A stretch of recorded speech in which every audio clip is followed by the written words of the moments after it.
up there, YouTube land, and also some social media lands? Welcome to an all-new video. In this video, we're going to be doing a review on the newest film in a great franchise that started back in 2007 and is a solid sequel into this amazing franchise. So we're going to get right into that. Before we do that, make sure you hit that subscribe button so you don't miss out on any of the other things I might do. As always, people, if you enjoy my amazing channel here, definitely check out my other social media platforms such as Twitter, Facebook, Instagram, TikTok, Rizzle, all those great places. Pretty much post on a regular basis, so definitely check those out too. As always, let's get right into this. So welcome one and all to an all-new video. So like I was saying before, we're going to be reviewing a 7th film in a great long line of franchise films of live-action form of this great series that started back in 2007 called Transformers Rise of the Beasts. Yeah, Transformers Rise of the Beasts. Yeah. So this is the first time they are including the Beast War characters into the live-action franchise of Transformers. This is, like I said, is the 7th overall film in the franchise, being a standalone sequel to Bumblebee, and also being the sequel to the Bay films as well. Now, or prequel, I should say. But anyways, this film seems to be kind of like a catalyst for really reinvigorating the Transformers franchise, because a lot of people were disappointed with Last Night. Bumblebee did a good job of bringing that back to light, and then this one really reinvigorated people to really want live-action Transformers films. And all the critics and all the, different reviews and stuff like that have all done a really good job of expressing that and how they feel that this is a really solid, great film. Very nostalgic, very, well thought out, and, a decent storyline. And a great way to introduce the Beast War characters as well. Now, this film happens to be directed by a director that's directed a couple other things over the years and is pretty new on the scene, but has a really good directing eye. And that happens to be the director known as Stephen Caple Jr.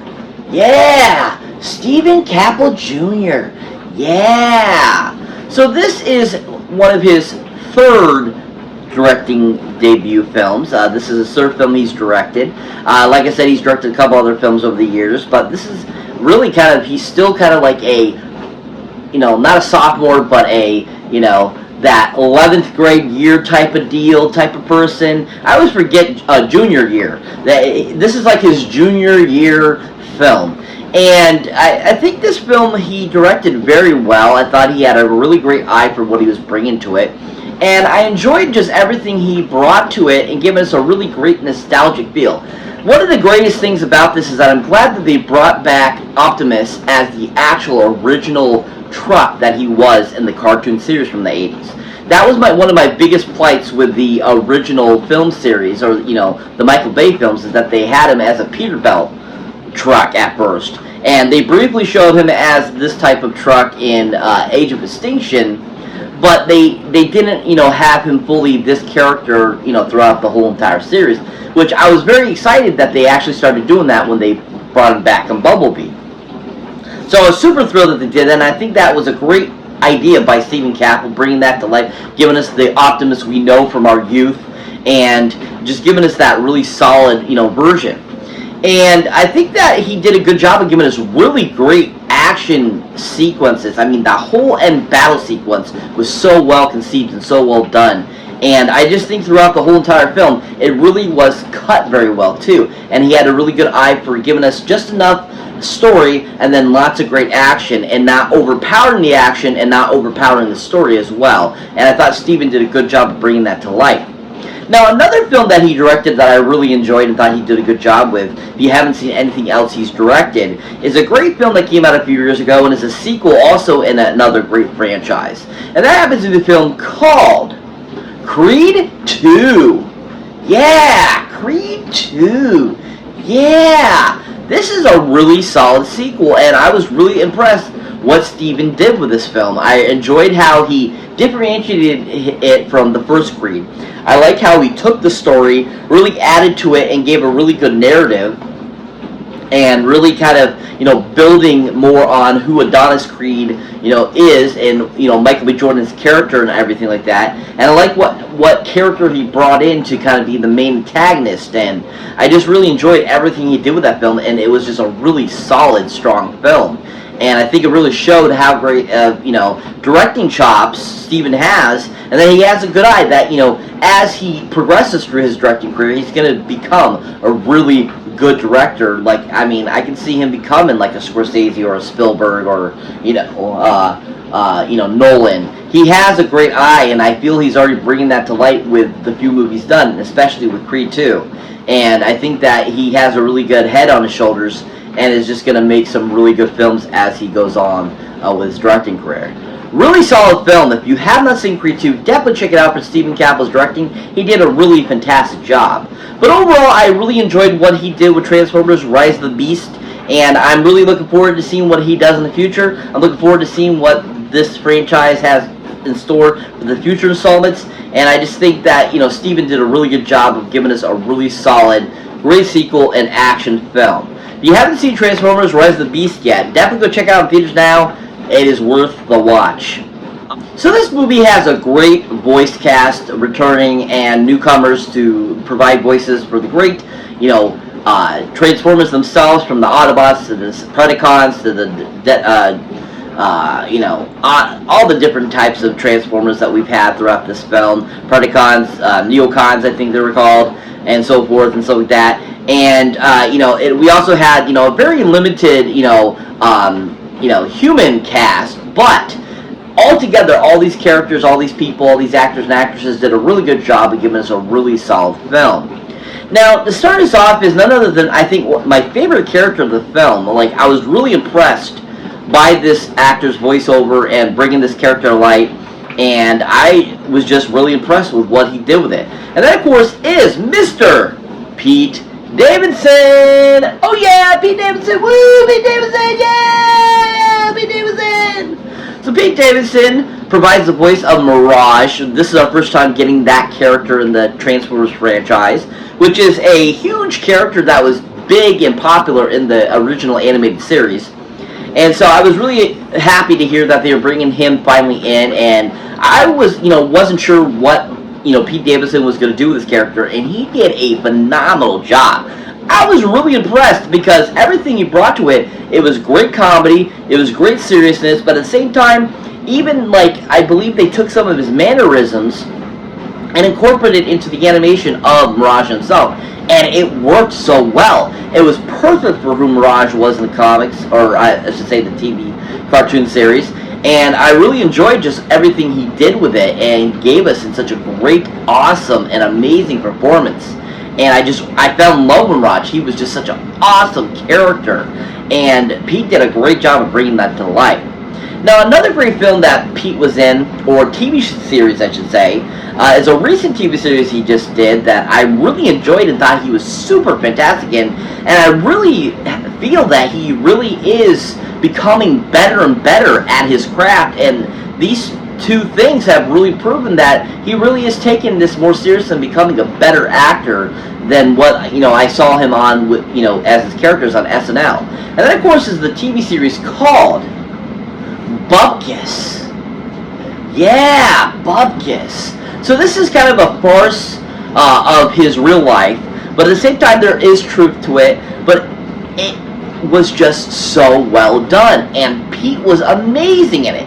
I was really impressed with, when he had to be serious, he did a good job of being very dramatic and serious. He had, his great kind of one-liners and comic moments, but overall, I just really enjoyed how he brought his life to the screen and gave us a really solid performance, and with everyone he acted with in the series, they all worked so well together, and I just really enjoyed what Pete did with this character, and, giving us a little piece of his real life, but at the same time, give us great comedy with that, kind of some unfortunate circumstances that have happened in his life, that are just, unfortunate things that have happened, but at the same time, he just did such a great job of giving that life and giving us a really good aspect of it, along with comedy, and it just was so well done. Really impressed with Pete Davidson right now. He is really on fire, and he's really starting to show that he is a solid comedian and actor. I'm really impressed. If you have not seen Bupkis yet on Peacock, definitely check it out. It's worth the watch for Pete Davidson's amazing acting now. So like I said, overall, I really enjoyed what he brought to Mirage. I really enjoyed his voiceover. He was on point and really awesome. If you haven't seen Pete Davidson in anything recently, definitely go check him out. His voiceover and Transformers Rise of the Beast, he was fantastic. So that brings me to the next actor I'd like to talk about that was in this film. And that is one of the human counterparts in this film that was a main lead actor in this film. And that, of course, is Mr. Anthony Ramos! Oh yeah, Anthony Ramos! Woo! Anthony Ramos, yeah! Anthony Ramos, man, this guy is another up-and-coming that's really good. I have really enjoyed pretty much everything I've seen him in. I think he has a solid future in the film industry. And I just really enjoyed him in this film. I enjoyed what he brought to the character. I liked how he was different from the previous human characters we've had in the series so far. You know, from Haley Steinfeld to Mark Wahlberg to Shia to Megan Fox, Rosie Huntington-Whiteley. And, I think it was different, like a nice little different thing, because I feel we've had military people in the past in the films, but they were actually still military, and this is our first time we've had an ex-type of military type of person, and I thought that was kind of interesting, like little concept to bring in for the characters, kind of biography, and I loved what Anthony did with that, performance and what he did with the character and stuff like that. And I liked how his emotions changed throughout the film and how he, came to terms and how he, really brought that to life in his acting and just showed, the, feelings of this character, and I just really enjoyed it, and I thought he did a really good job. Now, if you haven't seen Anthony Ramos in anything else, definitely check him out in this film. I think it's probably one of my favorites of his. I thought he did a really fantastic job in it. I enjoyed it. I thought it had really great music and just overall was a fun film. And that is the film called In the Heights. Yeah! In the Heights, yeah. He actually plays one of the main characters in this film, and I just thought he was really good. I loved his singing. I loved his comedy elements and his presentation of the film and just what he brought to the character. And I just thought it was a really solid performance that was super enjoyable and on point. And I just think it really showed how great of, an acting chops Anthony has, and that, he's very multi-talented, and I feel that definitely pulls over into what he brings to Transformers Rise of the Beast. Really fantastic film. If you have not seen In the Heights, highly recommend check it out. It's worth the watch for Anthony's performance. He was really superb and a great singer as well. Definitely worth the watch. But like I was saying, I was really impressed with him in this film. I really enjoyed him. There was definitely some moments I was like, it's okay. But at the same time, I still think he was really solid in the film. He was really enjoyable. And I liked his relationship in the film. And I liked how they had, him and Dominique Fishback together in the film and didn't really make them like, a love interest. I liked how they were just two people that were dealing with a circumstance. And I liked that. And I thought that they both did a good job of bringing that to life and giving us just kind of a solid, two people working together and, trying to, save the world type of deal. I liked that. And I thought that was really fun to see and fresh as well. And just really showed, once again, great acting chops by Anthony in this performance. If you haven't seen Anthony Ramos in anything, definitely go check him out in Transformers Rise of the Beast in theaters now. It is worth it. He was awesome in it. Just want to, give shout-outs to some other great people that were in the film that did their voiceovers. Of course, Ron Perlman as Optimal Primal, Michelle Yeoh as Airraiser. Of course, we had the awesome and amazing Peter Cullen, once again returning as Optimus fucking Prime. He is the best. I absolutely love Peter Cullen as Optimus Prime. I am going to be so sad when he eventually passes away and isn't able to do him anymore, because he will always be Optimus Prime to me, and he just always proves he's got such an amazing voice as Optimus, and he's just so freaking amazing. Absolutely love him. He's so awesome, so great, just really fantastic, and so well done. And I just really enjoyed just everything, Peter brings to Optimus, and that emotion and that characterization. I mean, from the start, when he first started doing the voice in the 80s in the cartoon series, you could feel and empathize with Optimus, just how good Peter Cullen was at doing that. And he just did a really fantastic job. Absolutely love Peter Cullen as Optimus Prime. But yeah, definitely those, all those great voiceovers were great additions to the film and just made the film even more enjoyable. But that brings me to the final actor I like to talk about that did a voiceover and plays the main villain in the film, who is a emissary of course, Unicron, and is just is a great actor himself. Always enjoy him and everything he does, and I thought he brought such a great presence to his character. And that, of course, is Mr. Peter Dinklage. Oh yeah, Peter Dinklage, woo! Peter Dinklage, yeah! Peter Dinklage rocks, man. Everything he does, like I said, is so good. From his performance in Game of Thrones to his other characters in other various films, he's just always been on point, and absolutely loved him.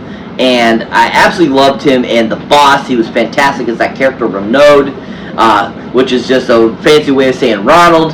And he is just always fun. He does great comedy, he does great drama, he does great action. He is good at all of it, and he just provided a really amazing voiceover to the main bad guy, Scourge, in this film. And I was really impressed with what he brought to it, because I knew he was a good actor, but I loved just the presence, the demeaning, the awesomeness he brought to the character of Scourge, and how evil, and how he was just such a a drone. And I love that he had some great one-liners versus with Optimus, with Optimal Primal, and other characters and like that. And I just really enjoyed what he brought to it, and I thought it was just a really solid voiceover that really sounded like Scourge and was perfect for Scourge. And I thought, what better way to give Scourge a new voice than with the awesome Peter Dinklage, and it proved to be correct and just on point. Really fantastically done by Peter, and he nailed it. He made Scourge sound so cool. Now, another great film he was in that is probably one of my favorite roles of his, besides The Boss, and I don't think he gets enough credit for this great performance that he performed in this film, that came out a few years ago. That's another part of a great franchise, and I absolutely just loved his character of Trask in this film, and I just really thought that he should have gotten more credit for how good of a performance it was. And that, of course, is the film called X-Men Days of Future Past. Yeah! X-Men Days of Future Past. Yeah! Absolutely loved him in this film. He was so fantastic as Trask. I love what he brought to it. I love his look in the film. I love that he brings such a great, solid, great, kind of, I don't know, evilness, but at the same time, you think you're doing good, but you're really doing more harm type of feel to the character. And just Peter did such a great job of bringing that to life and giving us a really solid film. And I feel when that film came out, and even several years later, a lot of people don't talk about how awesome Peter was in this film, and how good he did, and just how fun he was as his character, and just everything he brought to the character too. Even though it wasn't a super huge part, it still was a defining moment, for the X-Men universe. And I just loved everything he brought to it. It was just a really solid performance. If you haven't seen Peter Dinklage anything, Game of Thrones or anything like that, if you haven't watched them all in that, definitely check out X-Men Days of Future Past for his performance. He was really awesome in the film. But like I said, overall, I really loved him as Scourge. He was fantastic. He was awesome. And I absolutely love this characterization of this great enemy of the Beast War characters. Definitely worth the watch for this performance. He was really amazing. If you haven't seen Peter Dinklage anything recently, definitely go check out Transformers: Rise of the Beast in theaters now for his performance as the main bad guy. It's worth the watch.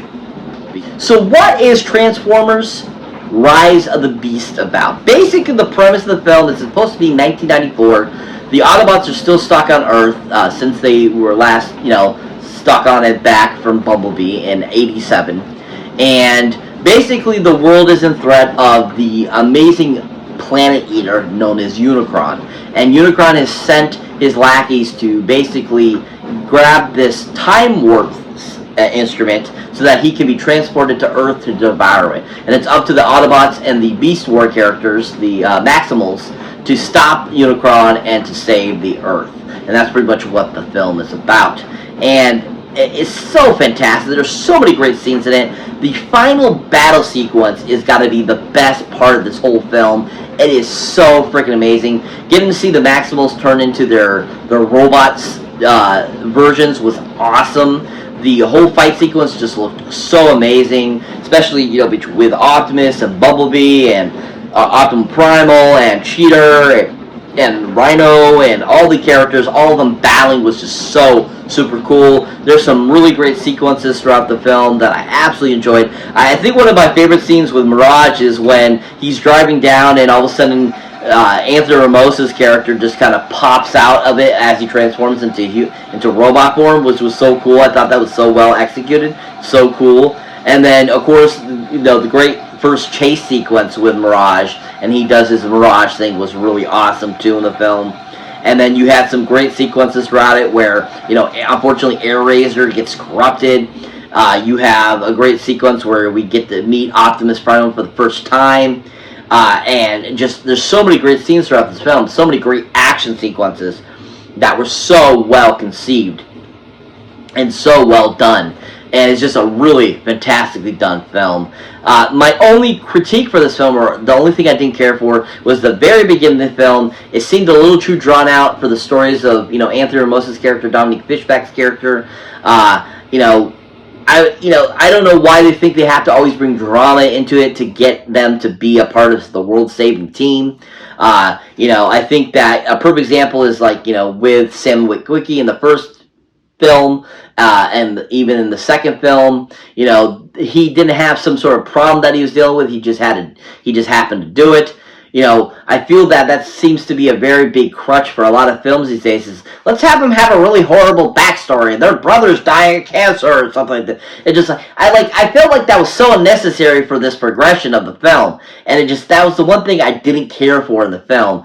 And it still plays out okay at the end, and but overall, the film itself is really fantastic. I give this film a giant 10 gold movie box sub. I really enjoyed it. Another great addition to the awesome Transformers series. Like I said, Steve Cappell Jr. did a great job. Everyone did a great job in the film. And if you haven't seen it yet, definitely, when you see the very end of the film, there's an interesting little twist that combines with another series at the end of this film that's getting interesting. And I'm not going to spoil it for you guys, but it's very interesting to see where they're going to go with that.